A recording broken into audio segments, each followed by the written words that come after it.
Okay, now it's time to speak like a hacker. That was my hacker slang coming in. Did you like that? These are some of the terms. That's what we want to teach you here. Some of the terms that you should be aware of. Some of them you may be aware of. Some of them you may never have heard of before. We're going to make sure you understand them. The first one is referred to as an exploit. Now, I want you to think about that one for a second. An exploit is what? It's a way of circumventing security. And there are different types of exploits. It could be a software exploit. It could be an exploit based off of a physical issue. Maybe they've got a card key access into a door. Well, if I just simply tailgate somebody, that's an exploit that I could implement or I could take advantage of. So an exploit is just simply a way of breaching the security of some type of system through some type of vulnerability. And we'll talk about vulnerabilities here in just a second. That's another term I want you to become familiar with. But first, I want to talk about the hack value. It's not something that, when you're sick and you hack up. Yeah, that was gross. The hack value is a value that a hacker associates to a system. Let's say that I go through and I scan your network, and in it I discover that you've got,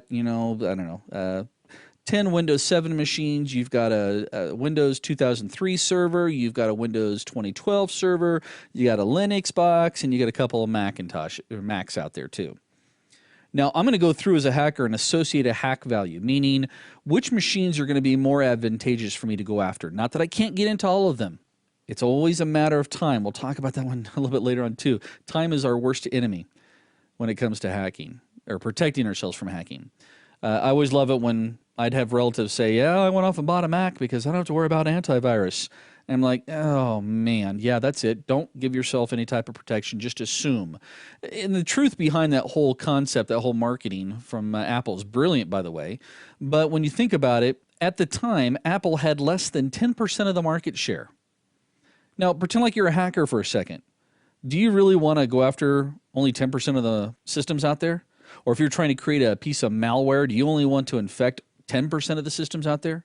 This is why Windows typically gets a really bad rap for itself, is because the fact that they own so much of the market share, they are a primary target.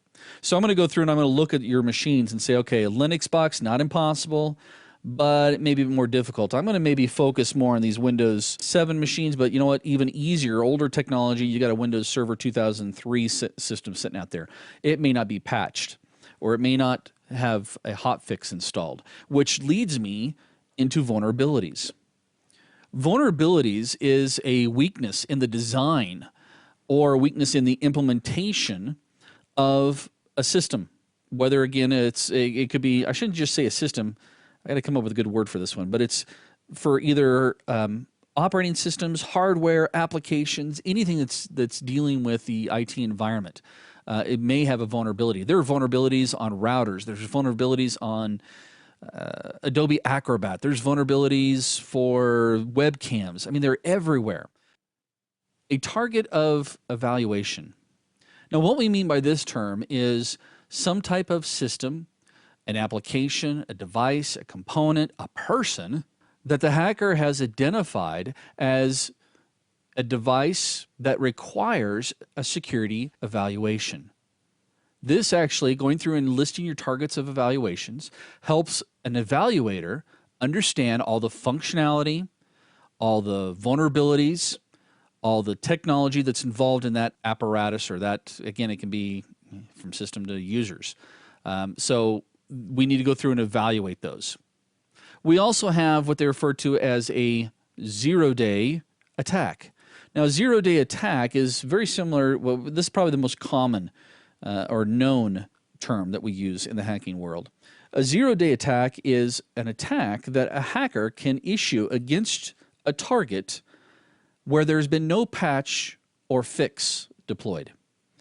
So a zero-day attack doesn't necessarily have to be 0 days or just today. If Microsoft figures out 3 months from now that there's a vulnerability through one of their operating systems, until they come out with a patch, any attack that's thrown at that machine or at that particular target is referred to as a zero-day attack.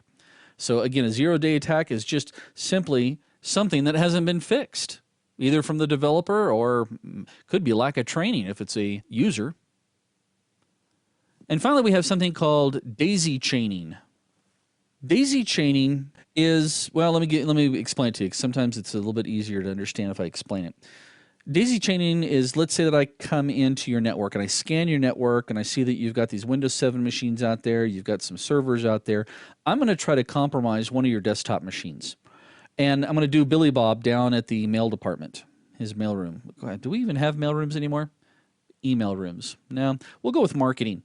So we're going to go through and exploit his machine. And I'm going to pwn his machine really, really bad so that I'm in total control of it. Then I'm going to use his machine to attack your servers. And I'm going to clean my tracks when it comes to making sure on his desktop machine that you can't tell I was on his machine. I really don't care that you can see that Billy Bob's machine was on your server. Because guess what's going to happen? An inexperienced IT person is going to look at the server, look at the logs, and go, oh, Billy Bob's machine's attacking me. Then they run down to Billy Bob's machine. They're like, what are you doing, Billy Bob? And he says, I don't know what you're talking about. Sure you don't. Because they look at Billy Bob's machine and there's no record. So that's daisy chaining, using one node or device to help me attack a secondary node within your environment, or multiple nodes within your environment.